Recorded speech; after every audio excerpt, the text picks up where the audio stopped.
오늘 서울의 봄 GV 진행을 하러 나온 여름의 미술한 영화 만들었던 유승환입니다. 반갑습니다. 일단 이 영화 보시고 좀 이렇게 화를 좀 삭히시고 물 있는 분들 물이라도 좀 드시고 자, 우리를 이렇게 열불나게 만든 주인공을 소개하겠습니다. 우리 김성수 감독님 모실게요. 큰 박수로 맞이해주세요.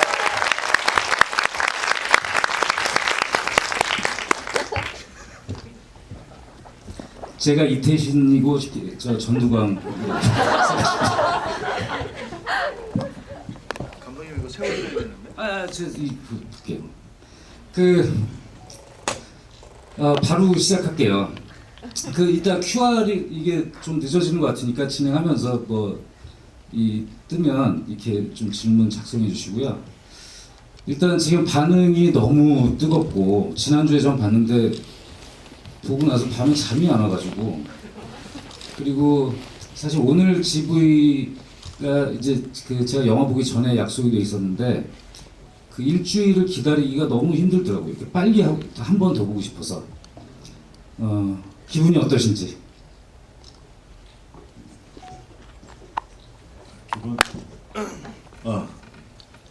기분 좋습니다. 기분 좋습니다. 왜 기분이 좋냐 하면 제가 유승환 감독님하고 좀 친해요. 저는 친하다고 생각하는데 어떨지 모르지만 유승환도 제가 정말 사실 지금 대한민국에서 제일 유명하고 제일 잘 나가고 제일 영화 잘 만드는 감독이고 저하고는 아주 인연이 오래돼서 사실 저한테는 후배지만 너무 제가 같은 감독으로서 제일 부러워하는 감독 중에 한 사람입니다. 그런 제가 좋아하는 감독하고 이렇게 같이 앉아 있으니까 너무 기분이 좋습니다. 제 질문은 그게 아닌데 우리 장국처럼 이렇게 영화를 만드시다 보니 뭐였어요? 그러니까 지금 관객분들 반응이 너무 뜨겁고 지금 이렇게 그리고 되게 오래간만에 지금 개봉하시는 거잖아요. 그래서 이 영화를 개봉하고 이 뜨거운 반응에 대한 감독님의 소감. 이런 말씀. 잘 모르겠는데. 죄송합니다. 일단 가벼운 질문으로 좀 시작할게요. 본격적으로 들어가기 전에 이렇게 보면 사실 저보다 한참 선배님이시거든요. 제가 김성수 감독님의 영화를 처음 본 것이 제가 영화를 막 이제 하겠다고 막 시작할 때 93년도로 기억하는데 그때 비명도시라는 단편 영화, 그러니까 아주 저희 세대에서는 아주 전설적인 단편 영화가 있었어요. 그러니까 아주 근데 지금 생각해 보면 그 영화가 김성수 감독님의 모든 영화의 어떤 원형 같은 느낌이 드는 영화예요. 여러분들 아마 그 영화 꼭 추천드립니다. 한번 보시면 좋을 것 같고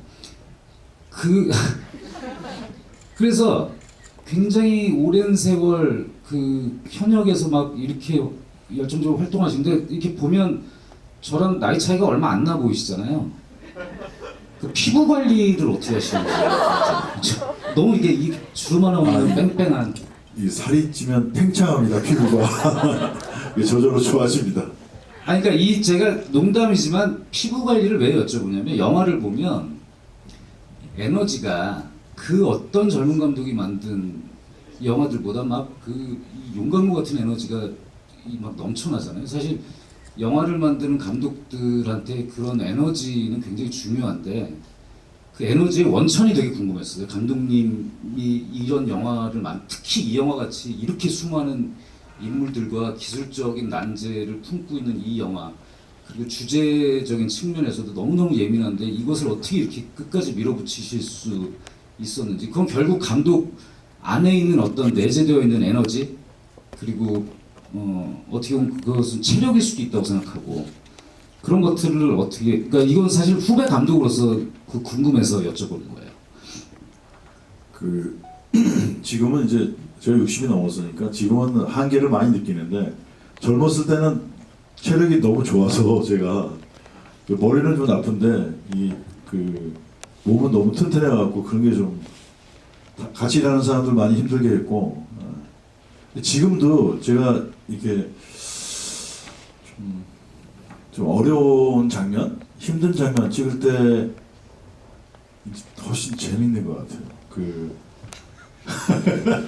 그래서 저희 스태프들이 이제 왜 감독님은 힘든 장면만 찍으면 이렇게 실실 웃고 다니냐 그러는데 좀 저는 그런 이렇게 그런 한계에 부닥치고 그럴 때 막 더 열심히 하고 막 그러는 게 좀 조금 재미있는 것 같아요. 이게 약간 병 같습니다. 네. 그 전두광 일당들의 그 입체감과 사실감이 어디서 나오는지 예측하실 수 있는 답변이라고 생각합니다.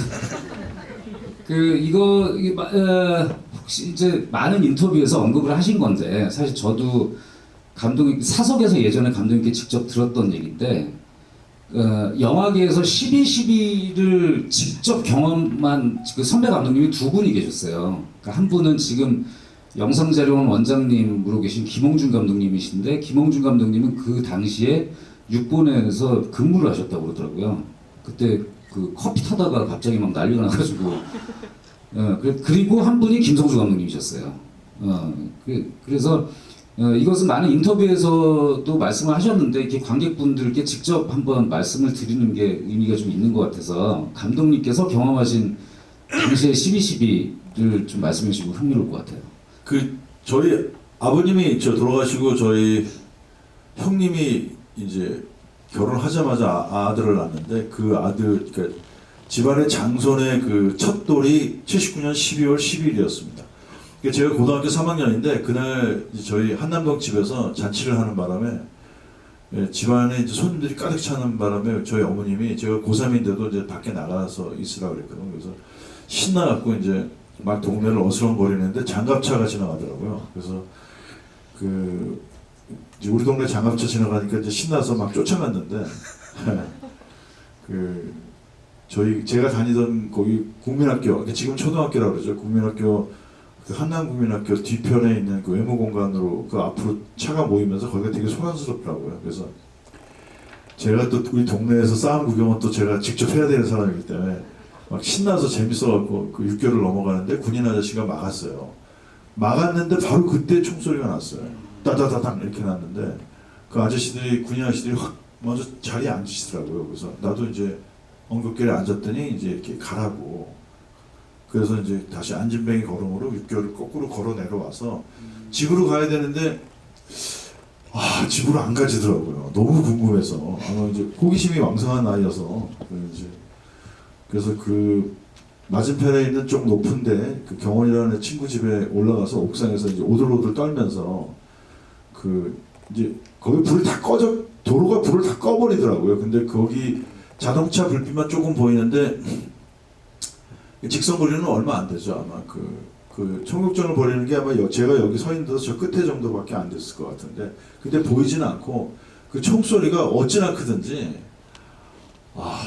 되게 무서웠어요. 굉장히 무서운데도 이제 그 오들오들 떨면서도 왜 저 총을 누구를 향해서 총을 쏘는 건가?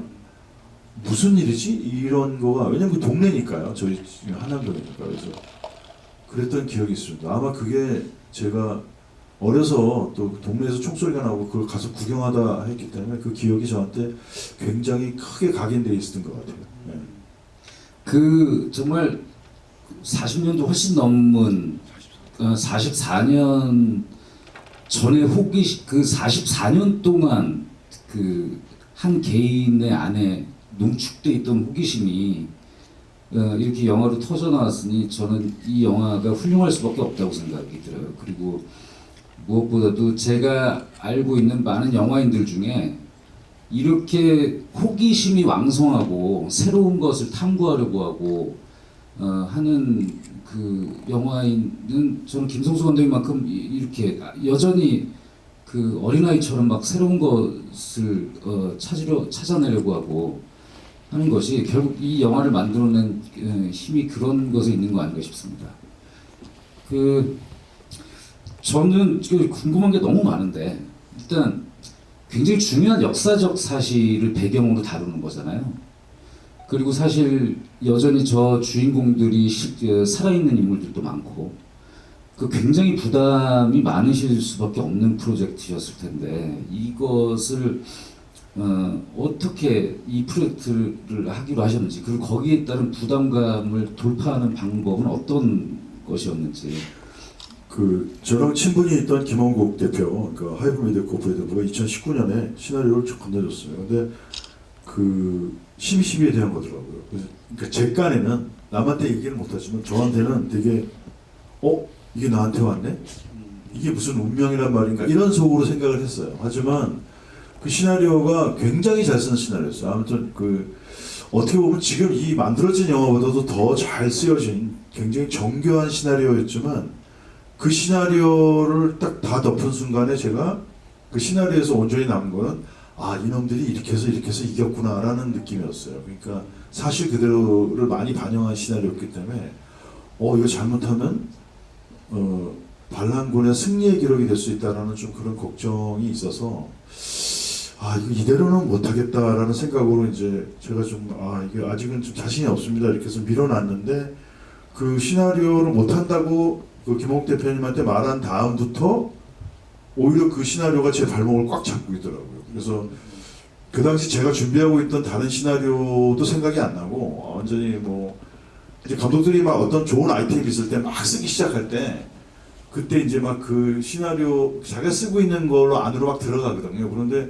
오히려 그거보다 더 이 시나리오가 저를 막 그 붙잡았어요. 그러니까 근데 그게 시나리오 내용도 내용이지만 그 어렸을 때 그 제가 19살 때 당했던 그날 밤 그게 아마 그 이제 그 총격전이 막 벌어지는 그 순간이었던 것 같은데 소리만 듣고 이제 그리고 총격전이 막 영화처럼 막 계속 난 건 아니고 집에 가려고 하면 다시 따다닥 나고 또막 이렇게 간헐적으로 났었는데 그리고 그 다음에 이제 제가 영화 감독을 데뷔할 무렵에 그 피카디리에 있을 때 그때 이경영화사에 있을 때 그때 그 김영삼 정권에서 이 하나회를 척결하기 위해서 그 일부러 그 하나회의 내부 자료들을 이제 언론사한테 줘서요. 그 언론사들이 그 당시에는 이제 월간지나 개간지에서 이렇게 그 특집 기사로 이쪽을 대대적으로 냈습니다. 저는 저게 너무 관심 있던 거라서 가져와서 글을 읽었는데 그때 그 제가 느꼈던 너무 막 그 내막을 한 16년, 17년 지나서 알게 됐을 때 너무 놀랍고 너무 화가 났어요. 왜냐하면 이게 대단한 일이라고 생각했는데 그 등장인물들이 다 우리나라의 그 빛나는 별, 사실 군대에서 별 하나짜리도 보기 힘든데 이 사람들이 이렇게 무력하게 한순간에 그 진짜 한 줌도 안 되는 인간들한테 무너져 내리고 그런 또 대세 추정주의를 따라서 그 사람들을 따라갔다는 게 너무 속상하고 화가 나서 진짜 화가 났었어요. 근데 제가 영화를 만들고 보니까 제 화가 좀 영화에 들어가서 여러분들 좀 불편하게 하는 것 같습니다. 근데 그런 감정들이 막 살아나더라고요. 시나리오도 시나리오지만. 그래서 내가 이거는 굉장히 비로소 알았어요. 내가 이걸 굉장히 오랫동안 생각했고 이거에 내 감정을 굉장히 많이 소진했던 일이라는 걸 알게 되니까 좀 시간이 지날수록 자꾸 그 장면들을 생각하게 되고 그래서 이제 그 다음 해 여름에 제가 김홍국 대표한테 연락해서 이거 하고 싶습니다. 맡겨주세요. 얘기했어요. 그렇게 된 것 같아요. 그 각본과 각색 이제 포함해서 이름이 7분의 이름이 올라가는데 네. 그 지금 이렇게 그 너무너무 그냥 극적인 사건을 다루다 보면 이 영화를 만드는 사람들은 거기에 빠져가지고 뭔가 이렇게 넘치게 되잖아요. 그래서 각본에 그러니까 감독님께서 그럼 결정하시고 나서부터 그 촬영고가 나오기까지 어떤 과정을 거쳐서 이 각본 작업을 하셨는지. 제 앞에 5분이 계셨고요. 네. 네, 제가 합류한 다음에는 이제 그 홍원찬 감독, 그 다만 안개석과 없어서 그 감독이랑 일하기로 했는데 그 감독이 그때 다른 일을 하고 있었어요. 그래서 제가 먼저 썼습니다. 제가 꼭 이 영화에 들어갈 부분과 이런 거를 먼저 써놓고 이제 그 홍 감독이 온 다음에 제 거를 보여주고 요거는 좀 가능하면 넣었으면 좋겠는데 나머지는 좀 당신이 정리를 해라라고 하고 나서 홍 감독이 시나리오를 다 쓴 다음에 그 다음에 맨 마지막에 제가 또 다시 한 5, 6개월을 고친 것 같아요. 근데 제가 고치는 거는 간단했어요. 왜냐하면 간단하다고 말씀 뭐하지만 제가 이 작업을 하다 보니까 제가 저 사람들한테 굉장히 많이 화가 나 있었지만 이야기를 만들려고 그러다 보니까 실제 그 인물들의 얘기에 그렇게 관심이 없더라고요, 제가. 왜냐하면 그 사람들은 너무 알려진 사람들인데, 그러니까 제가 갖고 있던 관점은 어떻게 그날 그런 일이 벌어졌을까, 그렇게 쉽게. 그러니까 그 상황에 그 사람들이 했던 행동들, 판단, 결정, 그런 거가 너무 저한테 이제 크게 왔던 것 같아요. 그 당시 제가 이제 영화 데뷔할 무렵에 봤던 책 거기서 아니 자기 자리를 지키려고 한 사람들이 거의 없더라고요. 그러니까 어느 편이든 간에. 그러니까 저 반란군은 자기가 이제 이거를 하극상을 해서 반란을 일으켜야 되니까 자기 자리를 안 지킨 거고, 이쪽에 있는 사람들도 끝까지 자기 자리를 지키지 않았더라고요. 아주 소수의 좋은 군인들이 자기 자리를 지켰는데 그 결정이 되게 순간적으로 이루어졌다는 생각이 들어요. 제가 느끼기에는 그게 무슨 굉장히 심도 깊게 생각하는 게 아니라 되게 돌발적인 상황이 계속 벌어지는 몇 시간의 일이었기 때문에. 근데 그 몇 사람들은 어떤 이유에선든지 자기 자리를 지켰는데 그 지킨 행동이 자기한테 올 불이익을 알았을 것 같아요. 그런데 그 사람들이 그거를 지킴으로 인해서 그 개인과 그 가족과 어마어마한 비극을 당했거든요. 그분들이 당하니까 이게 우리 말로 할 수 없는 비극. 제가 너무 그랬어요. 아니 모든 사람이 다 그런 그 시류에 휩쓸려 갔는데 왜 저 바보 같은 사람들은 자기 자리를 지키다가 저렇게 자기도 파멸하고 자기 집안도 풍지박산을 만들었나라고 생각해 봤는데, 그로부터 몇 년이 지나서 이제 재판이 막 벌어질 때 제가 그때 알았어요. 아, 저 사람들은 그때 그냥 단순하게 올바른 생각을 갖고 있는 분들이기 때문에 그 자리를 지켰던 것뿐이고, 그것으로 인하여서 좋은 일하고 완전히 인생이 망가졌는데, 근데 그 사람들이 그 자리를 지켰기 때문에 저 하나의 사람들, 반란군들의 승리가 범법으로 기록이 된 거예요.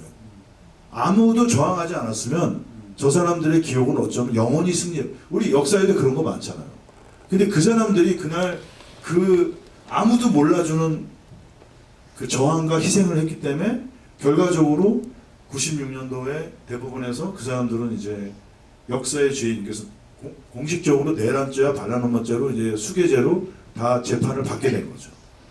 그때 제가 이거는 저들과 끝까지 맞선 사람들을 좀 키워, 뭐 과장하든 미화하든 어떻게 키워서 그 둘 간의 대결로 하면 좋겠다. 그리고 오늘날 시대는 저도 뭐 아수라다에 그랬지만 그 선과 악이라는 게 존재하지 않잖아요, 지금. 뭐 사실 누가 악이고 누가 선인지 모르는 시대에 이제 뭐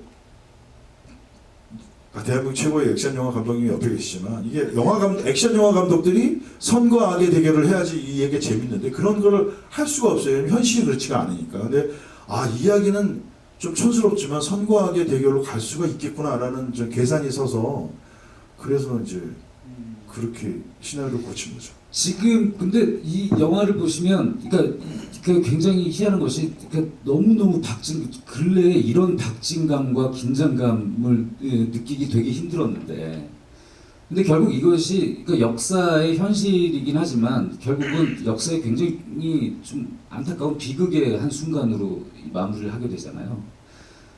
그래서 우리도 화가 나고, 근데 오히려 그것을 그러니까 어떤 가치를 지켜내려 하는 쪽과 이 가치를 무너뜨리면서까지 권력을 쥐려는 양쪽을 그냥 순수하게 딱 구분을 해놓고 끝까지 달려가니까, 저는 오히려 근래에 너무 어떤 그 선과 악의 모호한 경계 위에 서 있는 주인공들을 너무 많이 보다가 오히려 굉장히 고전적인 느낌이 나고 그 힘이 너무 좋아서, 그래서 이 영화가 아주 더 흥미로웠던 것 같아요.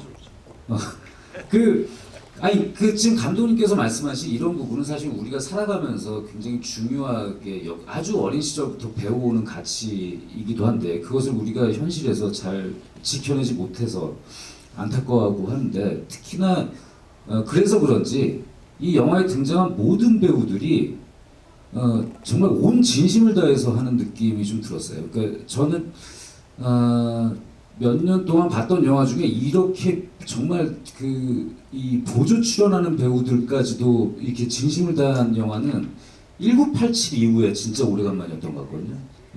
모든 이거 그렇게 그러니까 물론 이제 그 많은 배우들이 자기 진심을 가지고 하긴 하지만 특히 이태신 역할을 한 정우성 배우는 저는 오늘 두 번째 보는데 첫 번째 볼 때는 제가 사건 중심으로 막 정신없이 따라가다 보니까 오히려 이제 그 배우의 연기를 봤는데 오늘 두 번째 보니까 이제 이 하나하나의 그 등장 인물의 입장에서 영화를 보게 되더라고요. 그 마지막에 이태신 장군이 마지막 가기 전에 이게 저렇게 반란군들이 나라를 먹으려고 하고 있는데 그 저항했던 사람이 한 사람도 없다라고 기록되는 게 이게 말이 되느냐 하는 순간에 정말 그때는 전 첫 번째 볼 때보다 훨씬 더 이게 굉장히 와닿았거든요. 근데 너무 많은 등장인물들이 등장을 하고 뭐 황정민 선배의 정두광 역할은 뭐 말할 것도 없고 근데 어떻게 이 많은 배우들을 그 설계하시면서 하면서 그리고 이 배우들이 다 또 그 뇌리에 남아야 되는데 그 뇌리에 또 남아요. 옷들도 다 똑같은 옷 입고 나오는데 근데 어떤 방식으로 이걸 설계하시고 운영을 하셨는지 그게 진짜 너무 신기해요.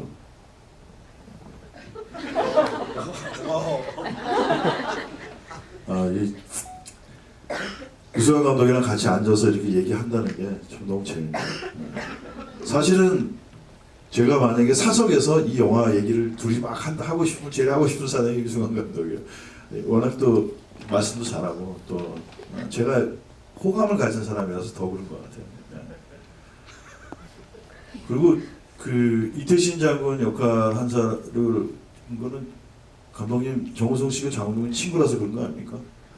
그러니까 저하고 뭐 이제 태도나 뭐 이런 것들이 많이 닮았다고 하지만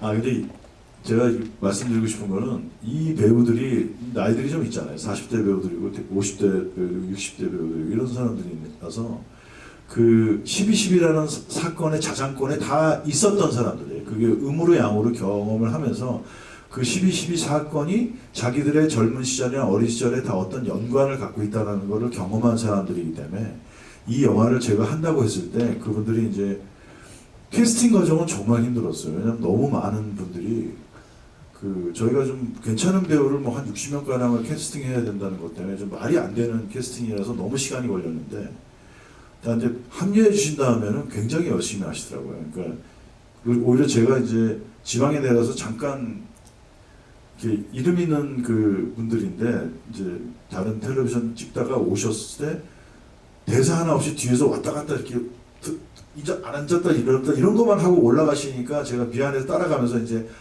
이런 거 찍으려고 불러서 너무 죄송해요 그랬더니 그러더라고요 저한테 감독님 그런 마음 갖지 마시고 이거 영화 잘 찍어주세요 그러더라고요. 저희 전혀 여기 왔다 갔다 하는 거에 아무런 그게 없으니까 감독님 대신 멋지게 찍어주세요 그렇게 하더라고요.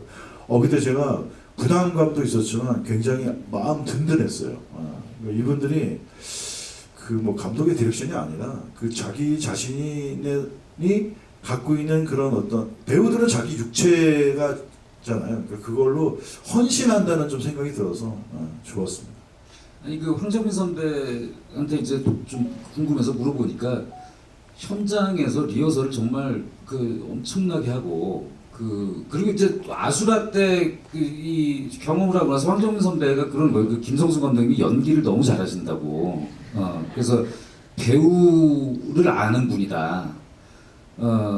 그래서 이게 저는 이제 근데 제가 리허설 어떻게 하시는지 이제 옆에서 보지 못하잖아요. 그래서 근데 이 영화는 특히 아수라 같은 영화도 여러 인물 군상들이 나와서 굉장히 복잡한 블로킹을 하고 하지만 이 영화는 정말 내가 이걸 만든다고 그러면 대체 그러니까 약간 감이 안 오더라고. 이거 어떻게 이걸 설계하고 운영을 하지? 그러니까 그 리딩 같은 걸 많이 하셨었나요? 아니면 현장에서의 리허설을? 리딩은 별로 안 하시고? 제가 아수라 때부터 연출 방식을 좀 바꿨는데 그 뭐 일부러 바꾼 건 아니고 그 아수라라는 영화는 그 이렇게 남자들끼리 그런 으르렁거리면서 그러니까 그런 서열 그런 싸움이 좀 있는 그러니까 그런 영화였어요. 그래서 그 으르렁거리는 그 약간 맹수 같은 사람들을 그냥 한 대 모아놓고 이렇게 그런 막 서로 뭐 눈 깔어 뭐 이러면서 이러는 그 남자들 특유의 그 허세와 눈싸움 같은 거를 찍어내는 영화라고 생각해서 그거를 좀 생동감 있게 찍고 싶은데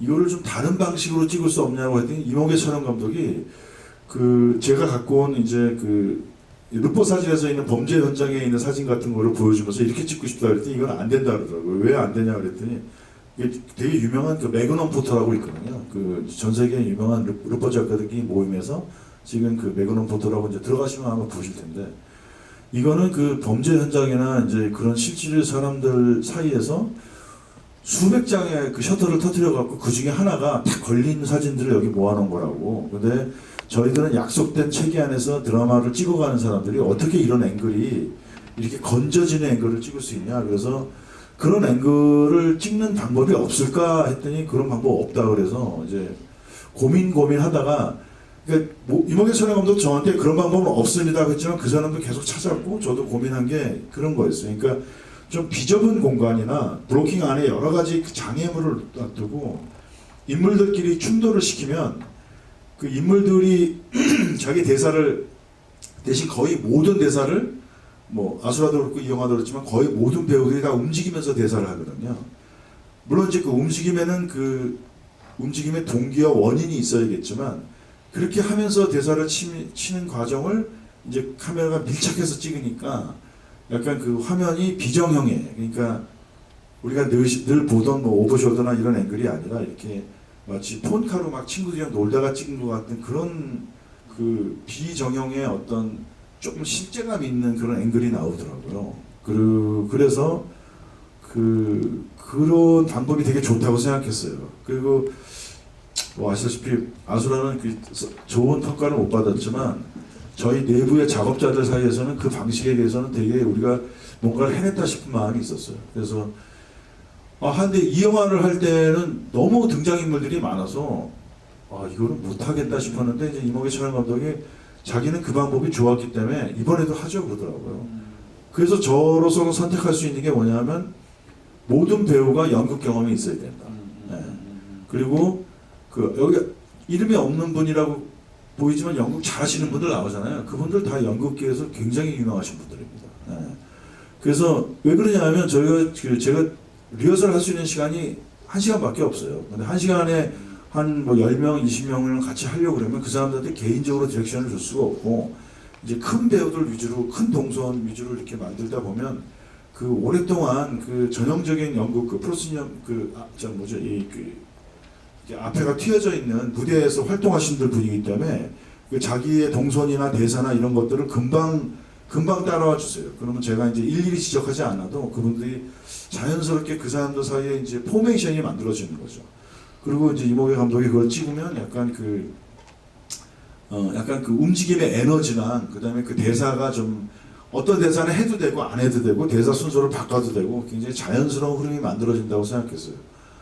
근데 아무튼 좀 힘들긴 했죠. 그 감독님께서 지금 설명을 해주셔서 이제 그 사실은 그 현장에 있는 사람들과 이제 관객분들과의 그 이런 이해도가 좀 다를 수밖에 없긴 할 것 같아요. 이게 그 블로킹을 하나 만드는 게 얼마나 복잡하고 번거로운 과정이고 어려운 과정인지와 이제 보시는 분들은 사실은 그게 이제 어렵게 만들어서 어렵게 보시게 하면은 그건 잘한 게 아니죠. 그러니까 어렵게 만들어서 쉽게 편하게 전달되게 하는 것이 좋은데 그 감독님께서 설명하신 그런 블로킹 작업은 그러니까 기술적으로 그냥 흥미롭게 보여지기 위해서 끊임없이 어떤 움직임을 만들어내는 것 같긴 하지만 제가 느끼기엔 감독님의 인물들은 끊임없이 그 자기 위치에서 뭔가를 빼앗으려고 하거나 빼앗기지 않으려고 끊임없이 자기 위치에서 이동을 해야만 그 살아남는 사람들이란 느낌이 들거든요.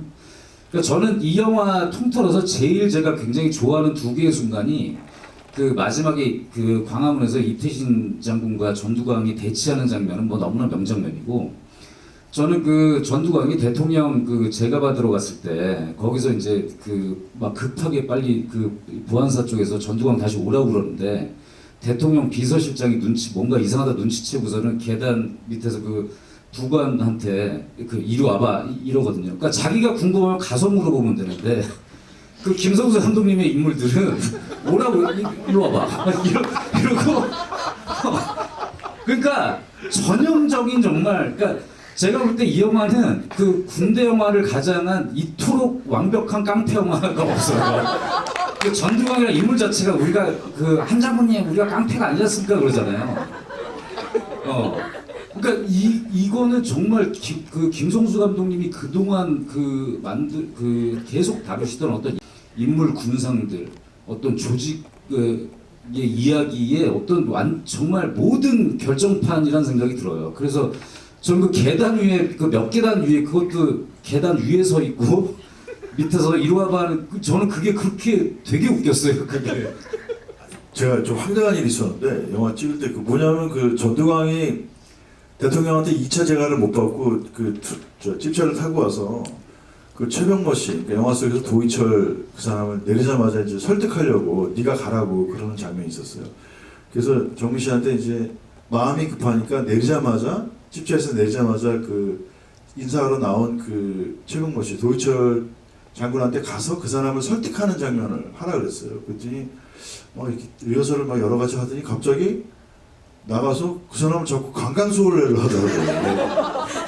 강강수월래를 하더니 손을 붙잡고 막 저 구석으로 갔더니 거기서 얘기를 해서 내가 정민 씨한테 정민 씨 지금 뭐 하는 거예요? 내가 이게 이상한데 이게 강강수월래하고 또 손을 잡고 저 구석으로 가서 이렇게 얘기하냐 그랬더니 정민 씨가 날 딱 보더니 감독님 흉내낸 건데요? 그러더라고요. 그래서 너무 황당해갖고 내가 그래요? 그랬더니 스태프들이 다 고개를 그래서 나도 내가 그러는 거 그때 처음 알았어요. 네, 다시 한번 전두광이 이렇게 살아있는 인물로 묘사될 수 있는 원인을 확인하겠습니다. 지금 이 영화 런닝 타임이 2시간 14분인가요? 본 영화는 16분입니다. 영화 전체는 2시간 21분입니다. 어머머머. 그러니까 전혀 그렇게 안 느껴지지 않나요? 네. 제가 좀 이제 뭐 계속 감독님도 뭐 이렇게 좀 심각한 얘기를 했으니까 좀 쉬어가는 얘기로 하자면 저는 만약에 이 반란군과 이 대항하는 군인들이 충청도 사람들이었으면 3시간 많이 넘었겠다. 오늘 보면서 야 두광이 왜 그러는 거요? 범수 씨, 짝패. 나는 사람하고만 얘기야. 이건 4시간으로도 안 됐겠다는 생각이 오늘 잠깐 들었었어요. 또 재밌는 얘기가 방구석 일렬에 출연하셨는데 거기서 변영주 감독이 저는 이 영화의 두 주인공을 너무너무 명쾌하게 한 거로 배꼽을 잡았었는데 여러분들 기회 되시면 방구석 일렬 한번 보시기 바래요. 변영주 감독님의 분석에 의하면 이태신 장군은 들은 건 많은데 들은 건 별로 없는데 읽은 게 많은 사람이고 전두광은 들은 건 많은데 읽은 게 없는 사람 같은 느낌이다.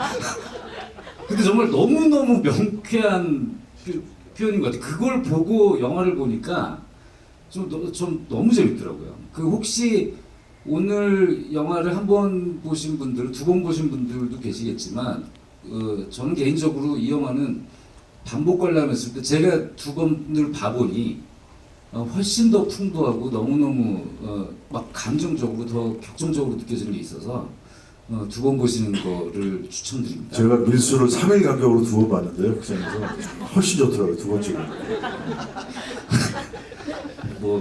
죽은 자식 불알 잡힙니다. 제가 진짜 신기한 거, 이제 좀 궁금한 거 개인적으로. 오프닝에 이제 프롤로가 끝나고 나서 이제 오프닝에 박 대통령 서거하셨습니다 하고 나서 이제 등장하는 도큐멘터리 필름 위에 이제 합성한 장면들 있잖아요. 전 그게 그렇게 신기하더라고요. 그러니까 푸티지의 상태도 너무 좋고 그러니까 어떤 과정을 거쳐서 그 장면을 만드셨는지. 그게 대한뉴스처럼 이제 찍었는데 그날이 박정희 대통령의 장례식은 굉장히 중요한 일이라고 해서 그 당시에 충무로에 그러니까 영화계에 있는 유명한 감독들, 유명한 촬영 감독들을 여러 명을 데리고 와서 6명인가 7명 팀을 짜서 필름 카메라로 찍었어요. 그래서 다른 뉴스 리레이에 비해서 화질이나 앵글이 굉장히 좋았어요. 그래서 앵글에 제가 이제 좀 실제감이 느껴지는 거를 선택한 다음에 앵글을 똑같이 저희 인물들을 데리고 찍었어요. 그 장면이랑 똑같이 그 앉아 있는 자세도 그리고 그 다음에 이제 그 인물들 있는 부분과 원래 화면을 뒤에다 합성시킨 거죠. 예, 그래서 이제 그 유명한 배우들이지만 이제 실제 그 공간 속에 있다는 느낌을 좀 주려고 그렇게 했는데 되게 어렵게 찍었습니다. 근데 그 원래 화질이 그 어떤 감독님이 찍은 건지 모르지만 이제 저 유 감독이나 저한테는 선배 감독님들이고 선배 촬영 감독님들이 찍으신 푸티지죠. 그게. 그리고 깜짝 놀란 거 탱크를 어떻게 촬영하신 건지. 우리 영화인들이 이 서울의 봄을 만든다고 했을 때 다들 공부했던 것이 탱크를 어떻게 구현할 것이냐.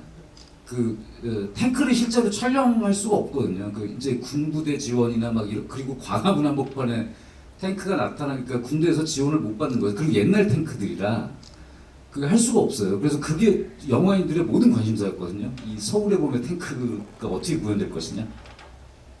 탱크를 섭외하고 하는 과정이 이제 좀 지난했는데 실제 탱크를 저기 은퇴한 탱크거든요. M48K라고. 근데 그 탱크를 우리나라에 굉장히 많이 있는데 대부분 지금 가동이 안 되고 이제 전시돼 있고 그런 건데 그거를 저희가 백방으로 이제 빌려보려고 했는데 허락을 얻지 못했어요. 그래서 왜냐하면 이제 그 국가 자산이라고 이미 은퇴해서 한 것도 안 된다 그래서 그 다음에는 이제 방법을 바꿔서 그 움직이는 탱크가 한 대 있었습니다. 근데 제가 보기에 좀 약간 그 미술적으로 모자라서 좀 보강을 하고 근데 보강을 했는데 그 탱크가 잘 안 움직여요. 그러니까 한 10번 움직이면 한 번 갈까 이렇게 항상 그렇죠. 현장에서. 그래서 제가 예전에 제가 상하이 엑스포라는 거를 한 적이 있거든요. 중국에서 엑스포 감독을 한 적이 있어서 그때 이제 저랑 미술하시던 분이 굉장히 미술 세공력이 뛰어나세요. 그래서 그분한테 이제 그 퍼레이드 카 있잖아요. 이렇게 우리 행사할 때 퍼레이드 카 위에다가 탱크를 윗부분만 만들어 달라고 그랬어요. 근데 그분은 이제 미술 실력이 뛰어나니까 자동차 팀보다는 굉장히 잘 만드셨어요. 대신 밑에는 이제 이렇게 녹색으로 된 그냥 이렇게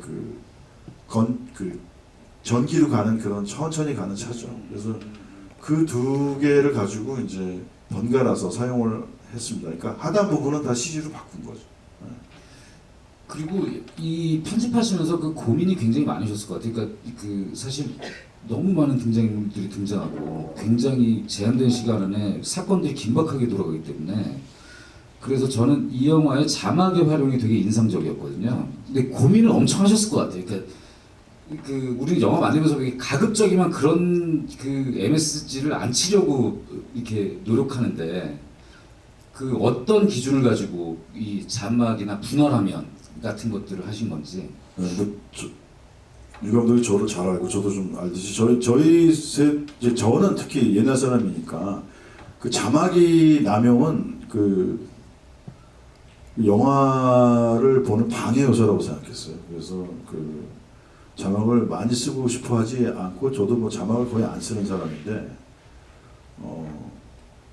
이 영화 기획 단계 시나리오 다 쓰고 이제 촬영 준비하는 단계부터 계속 지적된 게 뭐냐면 이 시나리오를 아무리 봐도 무슨 내용인지 모르고 누가 누군지 모른다. 그리고 영화를 찍으시면 이게 마치 미군과 독일군이 싸우듯이 피와 간의 어떤 군복이나 이런 구분을 해야 되는데 하지만 저게 이제 뭐냐면 같은 부대 내에서 같은 소속 부대, 같은 군번, 같은 마크를 단 사람들끼리 전쟁이거든요. 그러니까 저거를 일부러 영화적으로 해치면 안 되는 부분이 영화적으로 아무리 표현을 바꿀 수 있어도 동일한 군복을 입고 있어야 된다는 것만은 제가 바꿀 수가 없었어요. 그래서 편집을 상범형 김상범 편집하고 편집 감독님하고 이제 편집을 이렇게 했는데 최대한 좀 알아보게. 그런데 이제 투자사하고 제작사 계신 분들은 그래도 저게 헷갈린다고.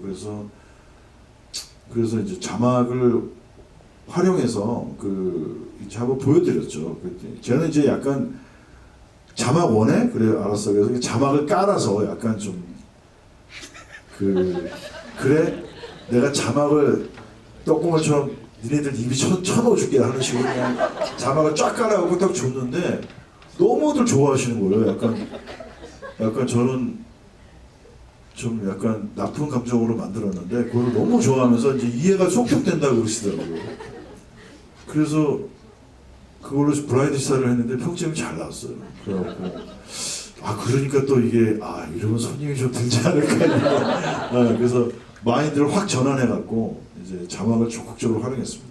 아니 저는 이 자막이 왜 그 흥미로웠냐면 대부분 서술형으로 그냥 처음부터 끝까지 가든지 요약형으로 가든지 둘 중에 하나인데 이 영화는 서술형으로 시작해서 요약형으로 진행을 하다가 마지막에 다시 서술형으로 마무리를 하는 구성이에요. 근데 그 굳이 서술형을 사용하신 데는 그 뭔가 저는 의도가 있다고 봐요. 그 어떤 그러니까 그 이 이야기에 대한 어떤 그 연출가의 어떤 선언 같은 느낌이 좀 들었거든요. 그 처음에 장례식장에 나오는 그 자막은 뭐 제가 영화에서 사실 자막 쓰는 거를 되게 좋아하는데 그 제가 이제 좀 제 감정이 들어가 버렸는데 그거는 원래 처음에는 그 장례식장에서 배우들 이름을 뜨게 하고 싶었어요. 황정민, 정우성, 이성민 이런 식으로. 그랬는데 그거를 저희 편집 감독님이 반대하더라고요. 왜냐하면 지금 다큐멘터리처럼 그 인물들을 영화 속에다 집어넣고 나서 이 영화 배우 이름들을 뜨게 하면 이거를 다큐멘터리에다 인물을 심어놓은 이유가 없다고 그러더라고요. 그래서 그럼 형님 이거를 그럼 아무것도 안 넣어요? 그랬더니 넣지 말아야지 그러시더라고요. 그래서 제가 좀 약간 좀 오바지만 이 영화를 관객들이 어떻게 봐줬으면 하는 제 염원을 이제 좀 감정을 담은 글들을 썼습니다. 그리고 왜냐하면 마지막에 제가 그런 자막을 넣을 거라는 걸 알았거든요. 그래서 혹시라도 조금 다른 쪽으로 보지 말아주셨으면 하는 제 염원이 이제 제가 좀 촌스러운 송두리째 삼켰다 이런 써놓고 나서 이렇게 창피하더라고요. 근데 아무튼 그 영화를 이해하고 몰입하는데 굉장히 큰 도움이 됐다고 생각해요. 제가 이제 관객분들 질문을 이제 하기 전에 마지막으로 진짜 저의 무지가 드러나는 부분인데 그 이태신 장군을 설명할 때 갑종 출신이라는 표현을 쓰잖아요. 그러니까 다른 건 다 이해가 되는데 갑종 출신, 그러니까 갑종이라는 것이 무엇을 의미하는 건지를 좀 설명해 주시면 좋을 것 같아요. 알다시피 6.25 전쟁이 벌어졌을 때 그 군인들을 훈련시킬 수 있는 시간적 여유가 없었어요. 그래서 실제 그 한국 전쟁이 벌어졌을 때 군대에서 제일 많이 죽은 사람이 소위 중이었대요. 그러니까 그 부대를 이끌 사람이 없으니까 젊은 학교 다니는 청년들을 데리고 와서 걔한테 너 장교야. 그러니까 너는 장교니까 맨 앞에서 나가야 돼. 그러면서 그 소위들이 다 제일 먼저 나가서 죽었다고요. 젊은 혈기로. 왜냐면 자기가 사명감이 있으니까. 그렇듯이 굉장히 많은 군인과 굉장히 많은 장교를 배출해야만 했어요. 그래서 굉장히 단기에 그 군인들을 양성하면서 이제 빨리빨리 장교를 만들어준 거죠. 그런데 다른 한편으로는 또 우리나라가 미군의 체계를 따라가니까 그 웨스트포인트처럼 육사라는 걸 만들어서 이제 군인들을 좀 정규 교육을 시켰는데 여전히 한쪽에서는 이제 그런 좀 단기 교육이랑 속성을 해서 이렇게 빨리 군인들로 만드는 교육이 있었고 하나는 좀 엘리트 군인들을 이렇게 대학 교육처럼 만들어서 하는 그런 게 있었는데 아시다시피 대한민국이 또 이 가방끈 갖고 따지는 사회잖아요. 그래서 이 육사로 간 사람들은 이제 굉장히 자기 프라이드나 이런 게 센 사람들이고 이 갑종 출신 장교들은 이 사람들은 오히려 더 빨리 전투에 투입되기 위해서 만들어진 군대였지만 이거는 이제 이 사람들한테 약간 좀 급이 낮은 자기랑 동일한 장교 취급을 하지 않았어요. 그런데 그 영화 속에 이제 이태신 장군 또 그 실존 인물인 그 분은 굉장히 뛰어난 장군이고 전투에서도 혁혁한 공을 세웠지만 그분은 이제 그런 갑종 교육을 받은 분이기 때문에 이 육사 사람들이 되게 이제 이렇게 좀 홀대 당하시던 분이었죠. 근데 그분이 또 성격이 되게 실제 그분은 세갖고 너네들이 몰려다니면서 하는 거에 대한 또 저항감이 있으셔갖고 절대 그분들한테 또 꿀리지 않았다고 하더라고요. 실제로 그 유튜브 같은데 이때 당시에 12.12 당시에 녹음 소리들을 들으실 수 있어요. 찾아보면. 근데 그때 저는 영화 보기 전에 이제 그 상황의 그 긴박감과 이거를 먼저 들었었는데 이 영화에서 그때 그 박진감을 고스란히 재현해낸 것이 전 그것이 참 놀라웠습니다. 자 이제 우리 관객 여러분들의 질문을 받아볼게요. 여기 서울의 봄이 실화를 바탕으로 한 영화인데 혹시 이런 실화 바탕 영화를 만드시면서 느끼신 점이나 깨달으신 점이 있으신지, 혹은 실화를 기반으로 영화를 제작하면서 유독 이 부분은 신경을 많이 썼다 하는 부분이 있으신가요? 유진희 씨? 그 질문하신 분 계신가요 여기? 네, 쑥스러워서 손 못 드시는 거면 다 그 답변을 좀. 선물을 드린다고 했는데 왜 손을 안 드시죠? 여기 앞에 계시고 죄송해요. 멀리만 보다가 우리 나이 되면 가까운 게 안 보여. 그러니까 역시 죄송해요. 떡고물이 있어야 돼요. 떡고물이 있어야지 우리 손을 나이 되면 드십니다. 가까운 게 안 보여. 죄송해요. 답변을 실화를 기반으로 하면서 유독 이 부분에 신경을 많이 썼다. 이게 모가디시라는 명작이랑 제가 견줄래니까 참. 그 모가디시는 어떻게 찍었어요, 진짜. 와. 모로코를 가서 네. 사람 불러서 하라고 하고 카메라로 찍고 와서 편집을 하고 뭐 이렇게 하는 거죠. 근데 거기는 그 흑인들이 있는 데는 아니잖아요. 원래. 그러니까 모로코가 저희 촬영한 데가 그 모로코가 저는 이제 무식해가지고 아프리카라고 하면 흑인 분들을 많이 만날 줄 알고 갔는데 이게 두 가지가 그 충격을 먹었던 것이, 모로코도 겨울은 아프리카인데 겨울이 춥다. 그리고 흑인이 생각보다 많이 없다. 그래가지고 이제 저희 조 감독들이 한 6개월 넘게 그냥 아프리카 전역에서 오디션을 봐가지고 캐스팅을 해서 이렇게 모아가지고 한 거죠.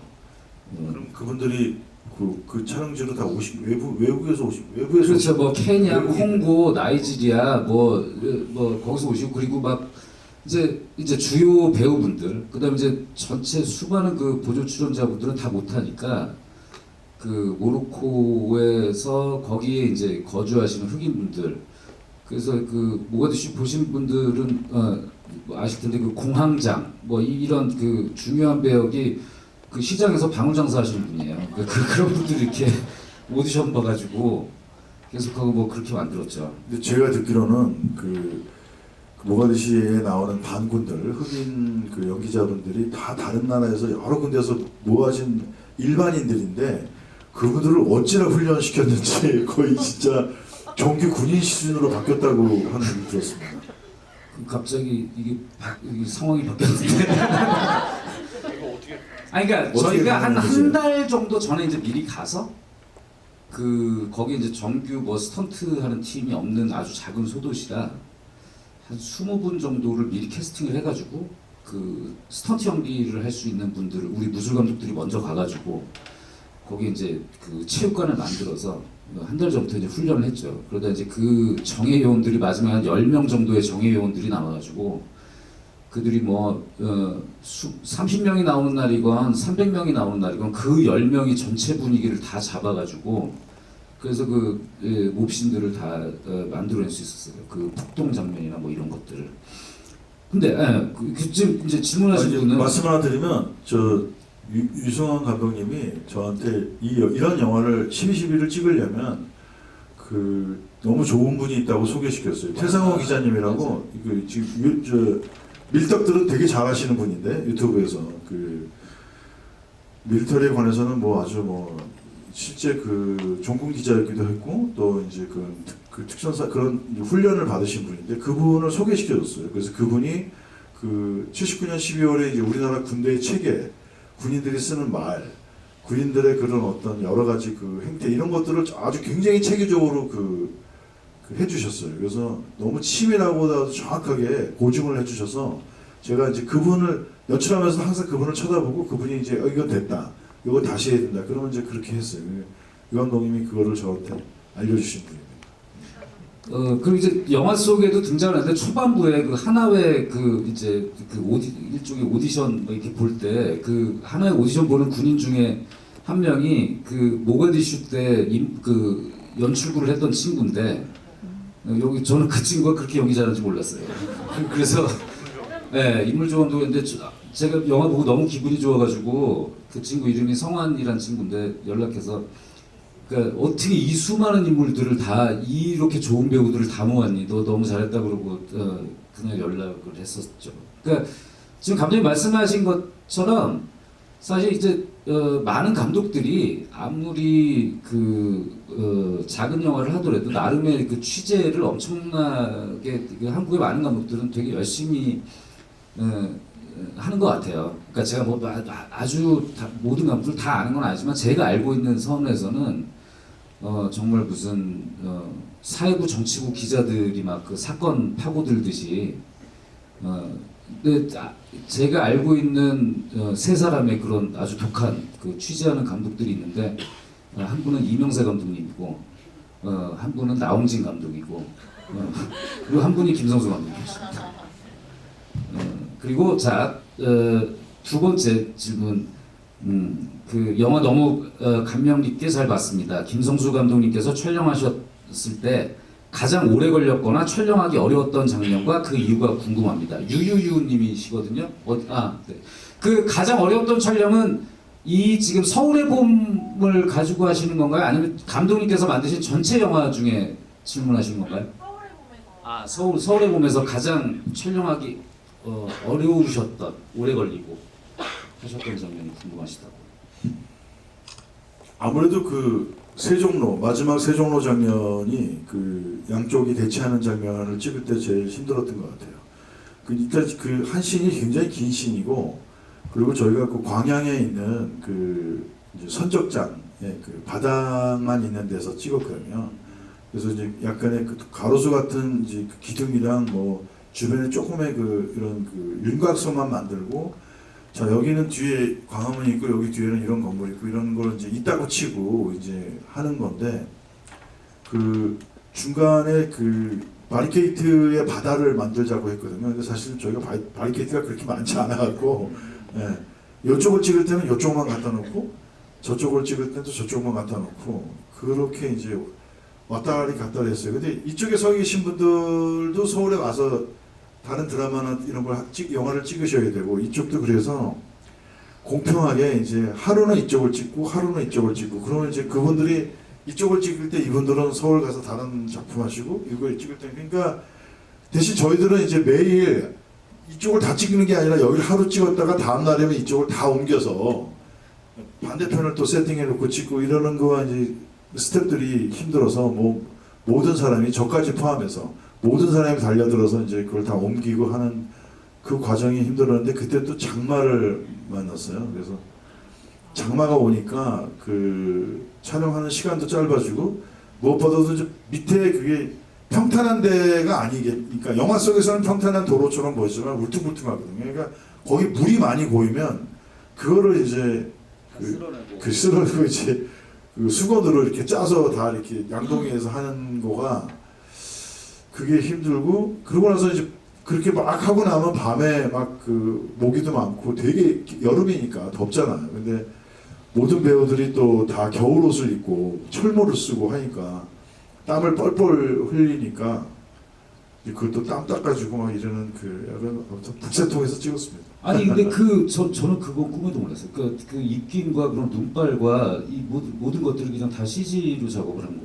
그렇죠. CG를 작업했죠. 근데 CG로 하기 조금 힘들어서 제가 그 CG 회사가 신생 회사인데 되게 좋은 팀들이에요. 근데 제가 그 회사에서 상주를 한 4개월, 5개월 상주를 하면서 같이 일을 했는데 네, 거기 그 직원분 중에서 그 입김이 잘 나오는 분이 한 분 계시더라고요. 그래서 그분한테 이제 영화 전체 대사를 다 하게 했어요. 그래서 대사를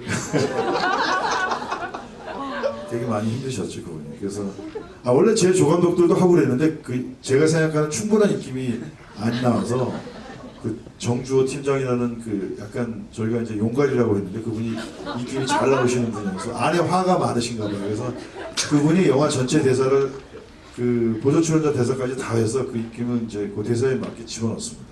저같이 참 민주적으로 영화 찍는 사람은 그 무슨 느낌인지 잘 모르겠네요. 하여튼 제가 왜 그렇게 느꼈냐면 이 마지막에 그 영화적 추위가 느껴지지 않나요? 그러니까 왜냐면 영화의 그 긴장감이 만들어내는 것도 있지만 저는 추웠어요. 그 영화의 이 마지막 부분이. 그리고 그러니까 감독님께서 좀 말씀을 들으니까 이해가 가는데 그 오늘 두 번째 보면서 느꼈는데 이건 그냥 순전히 개인적인 호기심이에요.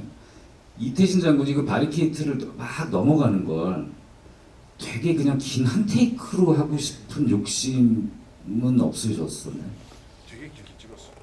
그러니까 제가 봐도 그 막 바리케이트를 넘으면서 막 쓰러지고 하는 그걸 그냥 커트를 안 나누고 하고 싶은 그 욕망이 분명히 그러니까 연출자들한테는 그런 순간들이 있는데 아 이 장면이겠다라는 생각이 들었었거든요. 우성 씨는 그런 거 시키면 하거든요, 열심히. 네. 그래서 정말 많이 힘들어하더라고요. 막 진짜 이렇게 굉장히 힘들어했어요. 근데 그 모습이 너무 좋더라고요. 네. 저는 감독님 이 영화 그 저 손익분기점을 넘으면 꼭 그 장면 전체 컷을 공개해 주시면 좋을 것 같아요. 그거 전 너무 보고 싶어요 그 장면. 그 너무 이태신 장군 지루해요. 우성 씨는 힘든데 우리는 손익 넘겼는데 무슨 상관이에요? 그 지루한 게. 근데 뭐 주변이 다 뻥 뚫려 있으니까. 그게 이제 실제는 몇 개, 우성 씨가 넘어가는 것만 있는 거고 나머지는 다 CG거든요. 그러니까 공간이 너무 넓어서 저희가 거기를 세팅하기가 어려워서. 근데 보고 싶으시죠? 이렇게 관객분들이 원하시는데 아무튼 고려해 주시기 바랍니다. 그리고 이제 다음 질문 드릴게요. 마지막에 근데 전국 영화를 진짜 지독하게 찍는 사람은 이 사람이에요. 유승환 감독님 영화 마지막에 전두광이 화장실에서 울면서 웃는 장면은 내 주변에 이거 되게 좋은 멋진 해석이다. 내 주변에 이태신 같은 사람이 없다는 것에 대한 슬픔인지 아니면 이태신이 마지막에 던진 말에 대한 죄책감인지 궁금합니다. 영화를 관통하는 두 인물을 제외하고선 이들을 둘러싼 대부분의 이들은 참으로도 무력하게 그려집니다.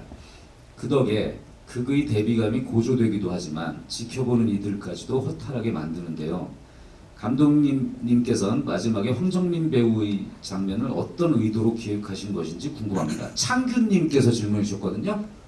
어디 계시? 네, 저쪽에 앉아 계신 분인데, 저는 이 해석이 굉장히 멋진 궁금증인 것 같아요.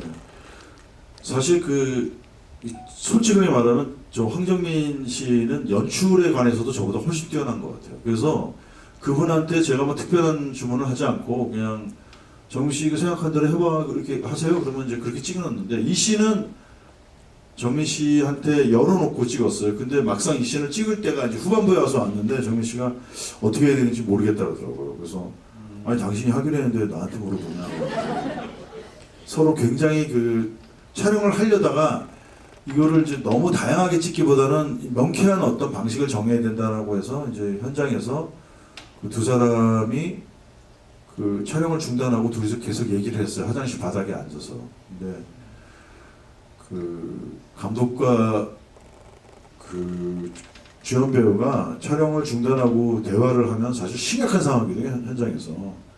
그래서 다 얼어붙어야 되는데 스태프들이 이제 둘이 대화하는 거를 두 명의 전투강이 얘기한다 그래가지고 다 동영상이랑 막 사진으로 찍어서 제가 이따 보여드릴게요.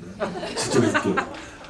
그래서 얘기를 해서 정민 씨랑 이제 합의를 해서 이렇게 하면 좋겠다라고 했던 거고, 그리고 이제 정민 씨가 이제 그걸 표현한 방식은 저는 뭐 어떻게 그걸 규정하기는 쉽지 않지만 적어도 제 영화 속의 전두광은 자기가 승리를 만끽하는 모습을 주고 싶지 않았어요.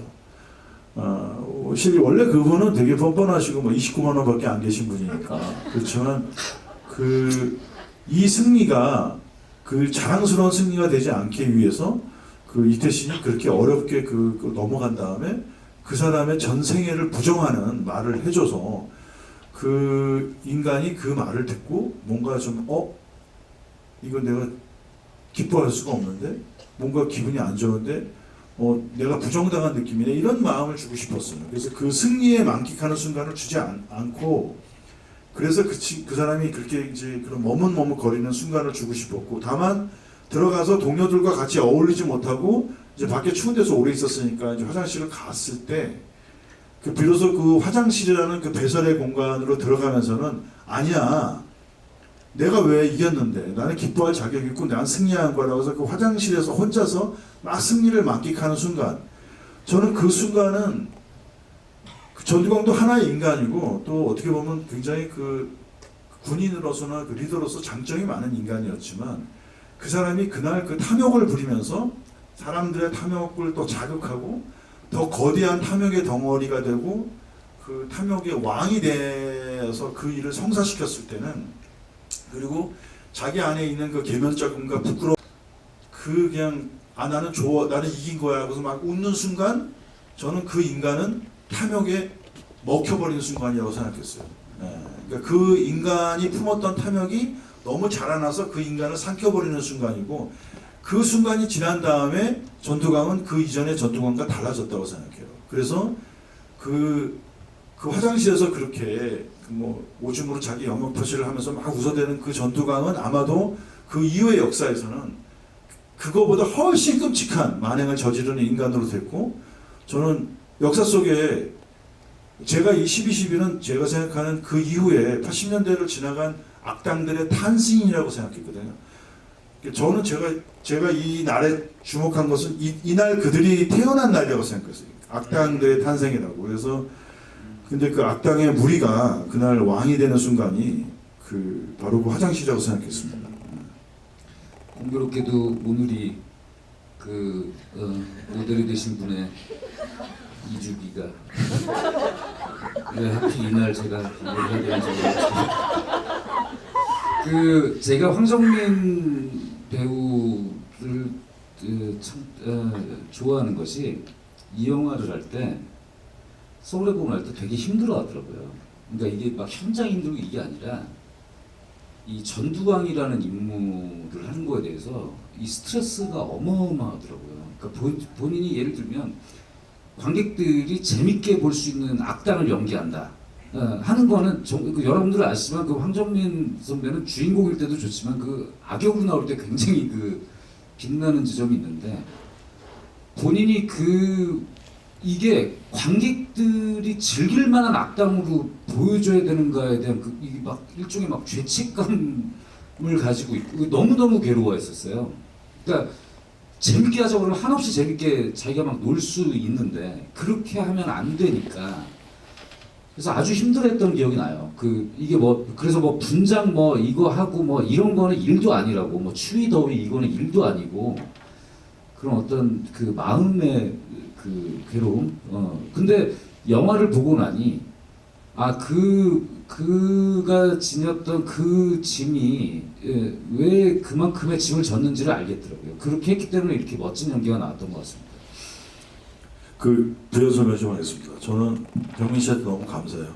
이 영화의 제일 첫 번째 캐스팅된 사람이고 정민 씨가 전두광을 해주는 순간 제가 이 영화가 만들어질 거라는 확신이 섰어요. 자신감도 섰고 왜냐하면 그런 천재가 이 악인을 해준다는데 저는 그 역할을 전두광을 해주면 이 영화의 정당성이 생긴다고 생각했어요.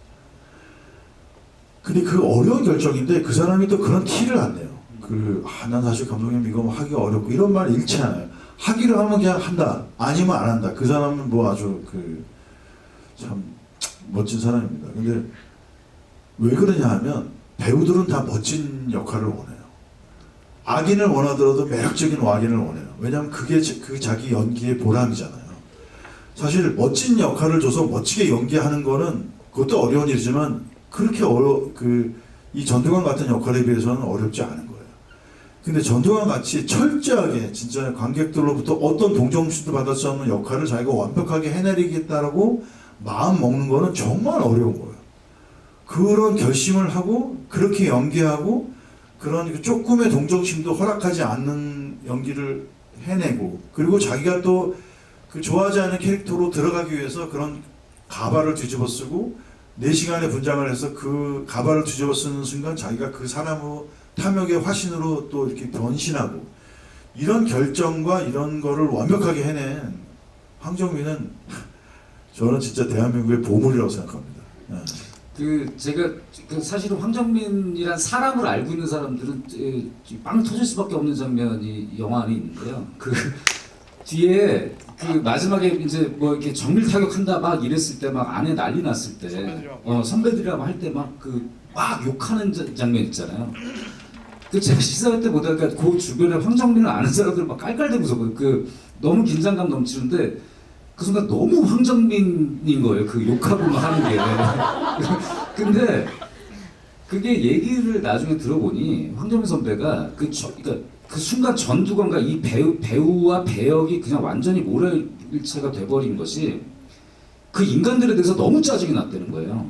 그 연기를 하는 순간 그 이 황정민 선배 그 특유의 그 막 그 카랑카랑 막 아이씨 좀막 뭐 이렇게 하는 게 있는데 근데 저는 그냥 너무 재밌긴 했었는데 그 의도를 알고 나니까 이 배우가 정말 얼마나 헌신적으로 연기를 했는지가 되게 와서 좀 되게 웃고 나서 좀 짠했어요. 정민 씨가 그 30경비단에 있는 자기 선배 후배들이잖아요. 그 사람들을 너무 싫어했어요. 사람을 가려. 아니 인사도 안 했어요 그분들하고. 그래서 왜 그러냐 그랬더니 너무 꼴 보기 싫다는 거야. 그 제가 생각할 때는 지가 진짜 더 나쁜데 자기 꼴보기 자기가 그 늑대물의 왕인데 근데 이제 자기 관점에 자기는 그 역할을 하는 거지만 자기 관점에는 그 인간들의 군상을 너무나 미워하고 싫어했어요. 사람이 화가 많아서 그래요. 네. 건조하고. 자 마지막 질문. 네, 받을 시간이네요. 시간이 너무 많이 흘러서 영화 마니아들 사이에서 특별관에서 특히 돌비 애트모스관에서 꼭 봐야 하는 영화로 꼽히고 있습니다. 오늘 영화를 보면서 총소리와 대화 소리가 굉장히 세심하게 믹싱된 게 체감되었는데요. 사운드 믹싱에서 가장 신경 쓰신 장면이 어느 장면인지 궁금합니다. 한성근님께서 질문해 주셨거든요. 네, 저 가운데 쪽에 계시네요. 그 라이브 톤이라는 데 있는 최태용이라는 사람한테 시키면 됩니다. 네, 저는 사실은 뭐 유 감독님도 마찬가지지만 저는 감독이 최고의 배우, 최고의 스텝을 구성하는 게 감독 일에 진짜 반 이상을 하는 거예요. 그리고 그 사람들을 닥달하면 좋은 결과물이 나옵니다. 네, 이러세요? 에이, 그러세요, 감독님. 네.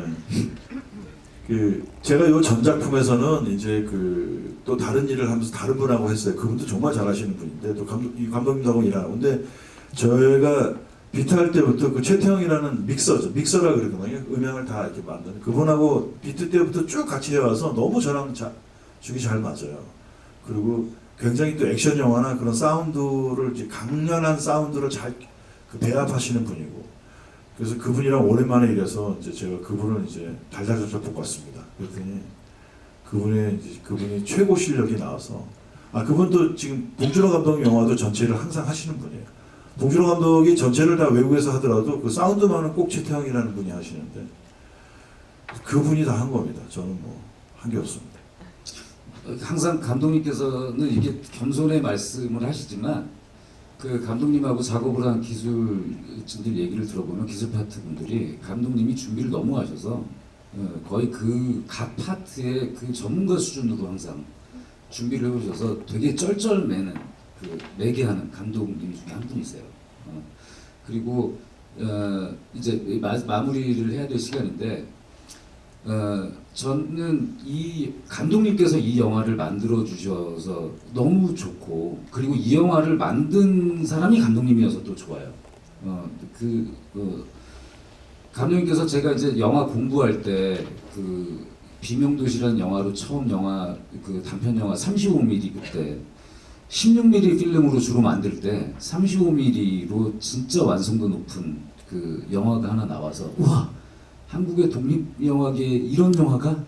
근데 그 이후에 런어웨이와 비트를 통해서 90년대 이 장르 영화의 불모지에 어떤 굉장히 시원한 길을 저희 세대한테는 그런 길을 뚫어준 선배였고 그리고 비트가 나오기 전까지 한국 영화의 평균 커트 수가 500컷에서 600컷 정도밖에 안 됐었거든요. 근데 비트가 나온 이후에 한국 영화의 커트 수가 1000커트가 넘어가기 시작을 했었어요. 그리고 평균 촬영 회차도 감독님께서 60회차 이상 촬영을 하면서 뭔가 액션 장면 같은 것을 찍을 때 세심하게 카메라를 셋업하면서 찍는 환경을 감독님께서 만드셨어요. 그러니까 사실은 한국 영화계에서 감독님께서 계속 겸손하게 이러시지만 저희 후배들은 감독님의 덕을 엄청나게 보고, 그러니까 감독님이 개척해 놓은 길을 좀 편하게 따라가게 됐죠.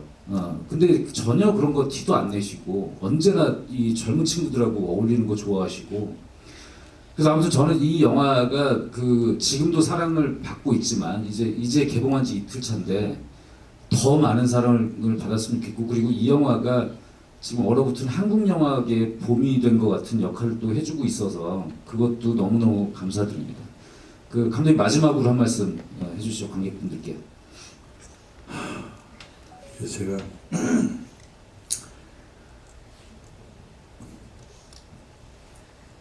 지부해 달라고 연락했어요. 예전에 그 다른 영화들에도 항상 부탁했었는데 그런 거 부탁하면 그 약간의 망설임이라도 있을 법한데 이 감독이 이제 바로 그냥 그 말을 꺼내자마자 제가 해야죠 이렇게 말씀해서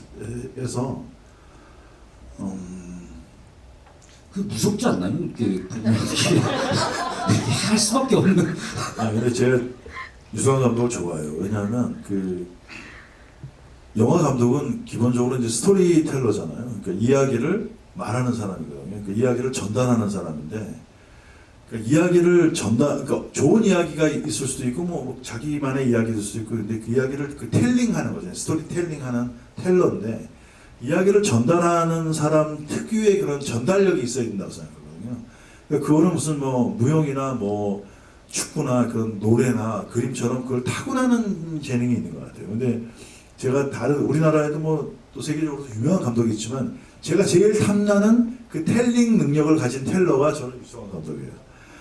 유승환 감독이 뭐를 하면 그게 제가 유승환 감독 영화 너무너무 좋아합니다. 특히 부당거래는 제가 몇 번을 봤는지 셀 수 없을 정도로 봤는데 저의 최애 영화 중에 하나고 뭐 다른 영화들도 다 좋아하고 밀수도 아까 말한 것처럼 보자마자 또 며칠 있다 또 봤어요.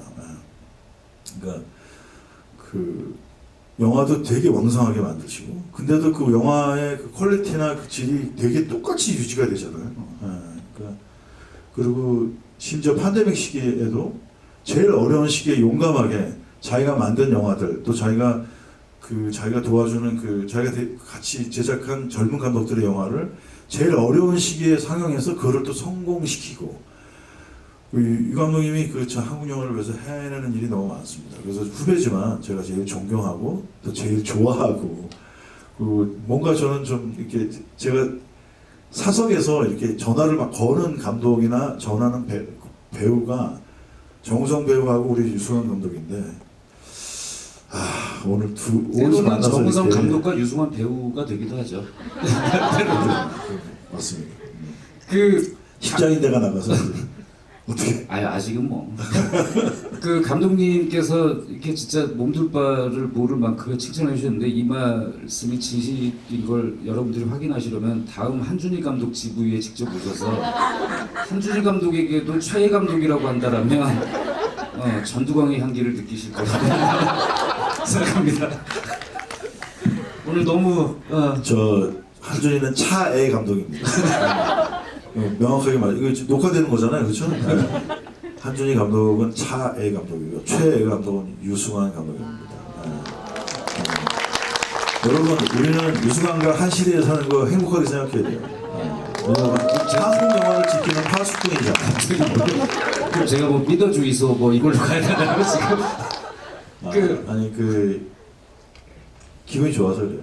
이 감독이랑 같이 앉아 있는 게 제가 기분 좋아하는 거 느끼시잖아요, 여러분. 오늘 근데 감독님 말씀을 듣고 나니까 영화가 제가 좀 부족해서 사실 제가 이런 GV를 전문적으로 하는 사람이 아니어서 훨씬 더 좀 막 제 개인적인 궁금증이 너무 급해가지고 막 이렇게 여러분들이 궁금해하시는 그 가려운 곳을 얼마나 긁어드렸는지 모르겠는데 아무튼 감독님께 이렇게 직접 말씀을 드리니까 좀 영화가 다르게 느껴지시죠? 네. 아무튼 오늘 너무 좋은 말씀 감사드리고 저도 진짜 공부 많이 됐어요. 오늘 보면서 더 한 건 좀 따로 제가 연락드리고 오늘 늦은 시간까지 너무 자리 지켜주셔서 감사드리고요. 여러분들 서울의 봄 많이 응원해 주시고 그리고 정만식 배우가 무대 인사 때 되게 좀 인상적인 말을 했었는데 그 교과서에서도 다루지 않는 역사를 영화가 다루고 있고 그때 그 사람들 남산의 부장들 그리고 서울의 봄, 특심전사, 1987 뭐 이렇게 하면서 우리의 지금 한국의 현대사를 영화인들이 이렇게 지금 쓰고 있습니다. 그러니까 결국 이 영화도 보면 이런 말도 안 되는 지도자들이 탄생하게 된 건 그 중간 지대에 있는 사람들이 어떤 선택을 하느냐에 따라서 이게 달라지게 되잖아요. 그러니까 정말 앞으로도 우리가 살아가는 세상을 만들어내는 건 우리의 선택이 굉장히 중요하게 작용하는 것 아닌가라는 생각, 그런 메시지를 전해주시고 계신 것 같아서 너무 좋았고, 아무튼 다음 작품도 기대하겠습니다, 감독님.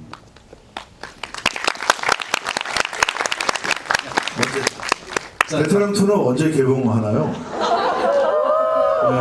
베테랑 2는 그 내년 겨울에 개봉이고요. 네, 그거 겨울 배경의 영화라, 그리고 여러분들이 기대하시는 것과 아주 다른 영화예요. 되게 어두운 영화라 미리 마음의 준비를 하시고 욕하지 마시고 그리고 정혜인 배우가 아주 멋있게 나옵니다. 감사합니다. 수고하셨습니다. 여러분 감사합니다. 고맙습니다. 안녕히 들어가세요.